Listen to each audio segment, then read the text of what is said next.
Joe Biden has a lot of EV opposition. The message that President Biden sent to all of the EV manufacturers is quite clear and concise. This seems like a pretty bold move, especially in light of the impending crash of the electric vehicle (EV) market. Biden has been offering incentives to get people on board with the electric dream. But here's the shocker. The middle class despises EVs, and businesses are slowly going out of business as a result. EES is the future. So why are you going against EES? Keep those production lines running. Ford loses $36,000 on every car that is sold. Even though Tesla is the market leader, the automaker is losing money on every vehicle it produces, forcing it to cut costs. The production of EVs is decreasing. So you have to wonder why people are suddenly abandoning EVs. Are EVs scams? If you thought EV sales were doing well, wait until I tell you about President Biden's frantic attempts to prevent the EV bubble from blowing up. Here's what exactly happened. The public seems to yearn for the good old days of combustion engines. They don't want to be strong-armed into the EV world by political agendas. But the government has been forcing all the car makers to shift to EVs, even if it shatters the middle class completely. Before we dive into the nitty-gritty of this dramatic shift, let's take a closer look at all the moves Biden has made to champion EVs while trying to phase out combustion engines. All right, so here's the deal. You've probably heard about Biden's big push for electric vehicles, right? Well, it turns out that over 3,000 car dealers are basically telling him to pump the brakes on this plan. Why? They're saying there's no real demand for these EVs. Sounds pretty strange, right? First off, these dealers are from all over the US, representing every major car brand you can think of. They're part of this massive coalition that's pretty worried about the current state of EV sales. They're saying that while there was a lot of excitement and hype around EVs initially, the reality is turning out to be quite different. The Biden administration has had this goal of making 50% of car purchases electric by 2030. That's a huge shift considering the current market dynamics where only 4% of cars sold are electric. But here's the kicker. These dealers are reporting that EVs are just sitting on their lots unsold even though they're slashing prices and offering all sorts of incentives. That's a big red flag, and I'll shortly tell you how it could lead to GM and Ford even going bankrupt. Now think about it. If EVs are performing up to par, why aren't they taking off from the lots? The dealers are highlighting a few significant problems. One is the lack of charging infrastructure. I mean, if you buy an EV, you need to charge it right, but there aren't enough places to do that. It's a hassle then. There's the energy grid. It's not really ready to handle a massive shift to EVs. People think it doesn't make sense for the common man to pay $60,000 or $70,000 just to get a car that goes only 250 mi on a charge. And don't even get me started on the battery issue. There's a whole saga about the minerals needed for these batteries, and a lot of them come from places like China. And speaking of China, did you know they're kind of dominating the global EV market? They produce around 75% of all lithium-ion batteries. Those are the heart of EVs, and they have a significant hold over the production of key battery components and the processing of critical minerals like lithium, cobalt, and graphite. That's a bit concerning because relying on just one country whom we're already at a financial war with could be a big disaster back to the car dealers. They're saying to Biden, hey, let's slow down and think this through. They want more time for battery technology to improve, for EVs to become more affordable, and for the US to develop its own mineral sources. Plus, they want the public to actually get comfortable with EVs and choose them willingly, not just because they're being pushed by regulations. Now let's look at some stats. In 2022, gas-powered vehicles accounted for 93% of all new car sales, a substantial majority.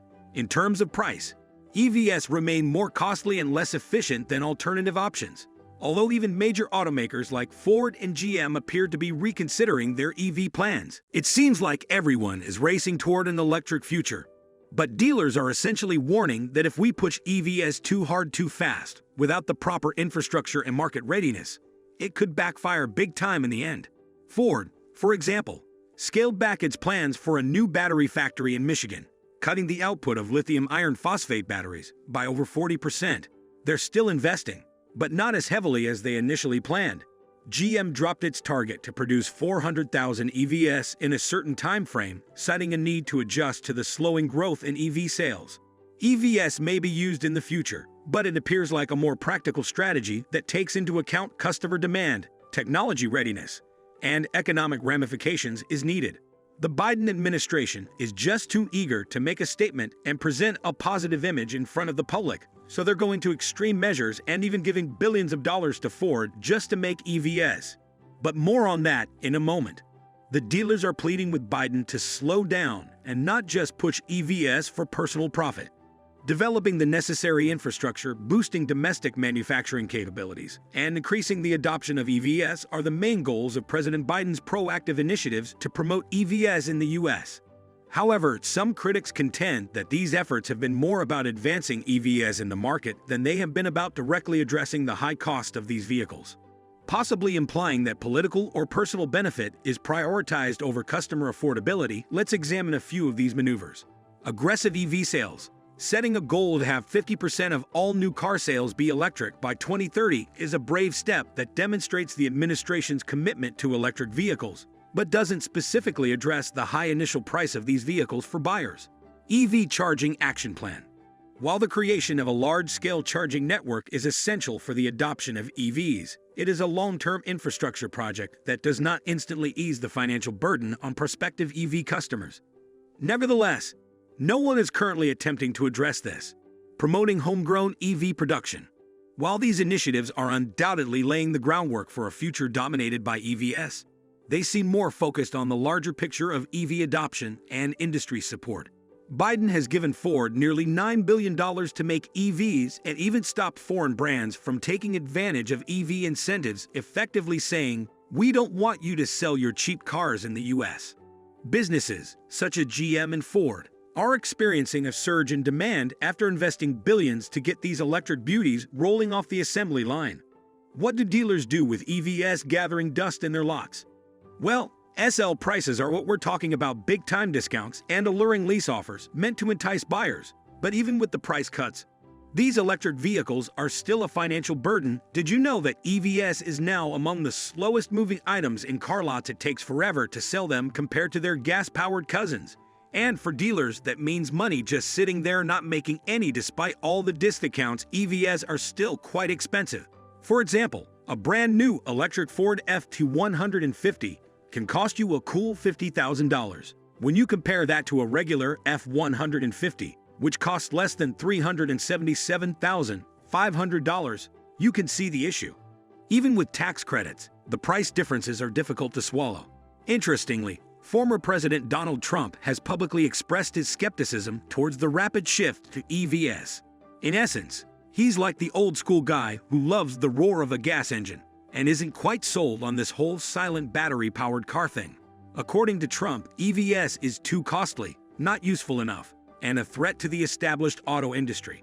In essence, Trump is saying, you're putting all of your eggs into one basket, and it's an expensive, unproven basket at that. He is well known for his economic nationalism, and he believes that EV mandates could cause problems for the U.S. auto industry. He is concerned about jobs, the future of the industry, and America's place in the global auto industry. Trump even makes the point that EVs are expensive. After all, spending $50,000 on a new electric truck isn't for everyone. All things considered, this significant drive toward electric vehicles might seriously harm the industry if automakers continue to disregard customers in favor of listening to political figures. A significant legacy automaker may even have to close its doors. Please let me know in the comments section below if you believe that EVs is the only option going forward, or if hybrids should be given another opportunity. Did you like it? Tell us what you think of the video in the comments section below. And don't forget to subscribe to our YouTube channel for more interesting videos.